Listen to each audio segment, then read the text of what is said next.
और जम्मू कश्मीर के रामबन की एक रैली में रक्षा मंत्री राजनाथ सिंह ने कहा कि जब तक देश में बीजेपी है, कोई पार्टी जम्मू कश्मीर में धारा 370 फिर से बहाल नहीं कर सकती। राजनाथ सिंह ने नेशनल कॉन्फ्रेंस और कांग्रेस गठबंधन के चुनावी वादों पर भी सवाल उठाए। बहनों भाइयों, जिस समय धारा 370 को हमारे प्रधानमंत्री ने समाप्त किया, उस लोग कहते थे धारा 370 समाप्त करेंगे तो जम्मू कश्मीर में आग लग जाएगी। बहनों भाइयों, धारा 370 डंके की चोट पर हम लोगों ने समाप्त कर दिया। किसी मां के लाल में हिम्मत नहीं है कि अब रिवाल्वर उठाकर किसी के सीने पर अपनी गोली चलाए। लेकिन कांग्रेस पार्टी जिस नेशनल कॉन्फ्रेंस के साथ गठबंधन कर रखा है, उस नेशनल कॉन्फ्रेंस ने अपने चुनावी घोषणा पत्र में कहा है हम आएंगे तो जो धारा 370 समाप्त की गई है उसे हम बहाल कर देंगे। बहनों भाइयों, मैं आपसे पूछना चाहता हूं, क्या चाहते हैं आपकी धारा 370 जो समाप्त हुई वह बहाल हो जाए? या किसी के पास कलेजा नहीं है बहनों भाइयों कि अब धारा 370 को यहां पर बहाल कर सके? और रक्षा मंत्री राजनाथ सिंह ने कहा है कि पाकिस्तान पीओके के लोगों को विदेशी मानता है, ऐसे में उन्हें भारत का हिस्सा बनना चाहिए। राजनाथ ने कहा हम पीओके के लोगों को अपना मानते हैं। यहां पर 5 सालों में आपको जानकर खुशी होगी, शायद आंकड़ों की जानकारी आपको नहीं होगी। 40,000 की भर्तियां हम लोगों ने की है, 40,000 की भर्तियां की है।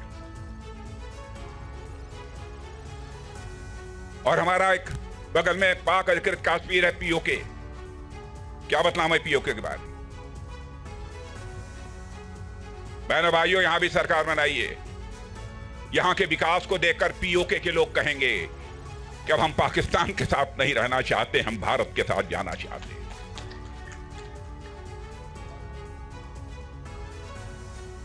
और मैं आपको यह जानकारी देना चाहता हूं, अभी हाल में ही एक हलफनामा कोर्ट में देते हुए वहां के एडिशनल सॉलिसिटर जनरल ने यह कहा कि पीओके ये फॉरेन लैंड है।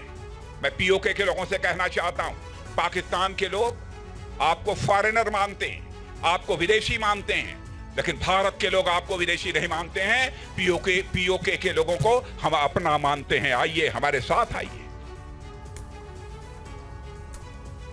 इधर उमर अब्दुल्ला ने बीजेपी के उस बयान का जवाब दिया है जिसमें यह कहा गया था कि अगर चुनाव में नेशनल कॉन्फ्रेंस, पीडीपी और कांग्रेस की जीत हुई तो आतंकवाद फिर से बढ़ जाएगा।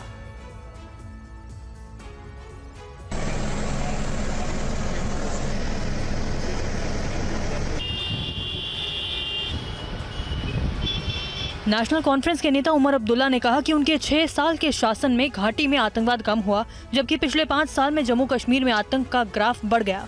उमर अब्दुल्ला ने कहा कि बीजेपी जानती है कि उनकी पार्टी ने आतंक के खिलाफ सबसे ज्यादा बलिदान दिया है। मिलिटेंसी के खिलाफ अगर किसी एक तंजीम ने कुर्बानियां दी वो जम्मू कश्मीर नेशनल कॉन्फ्रेंस ने दी।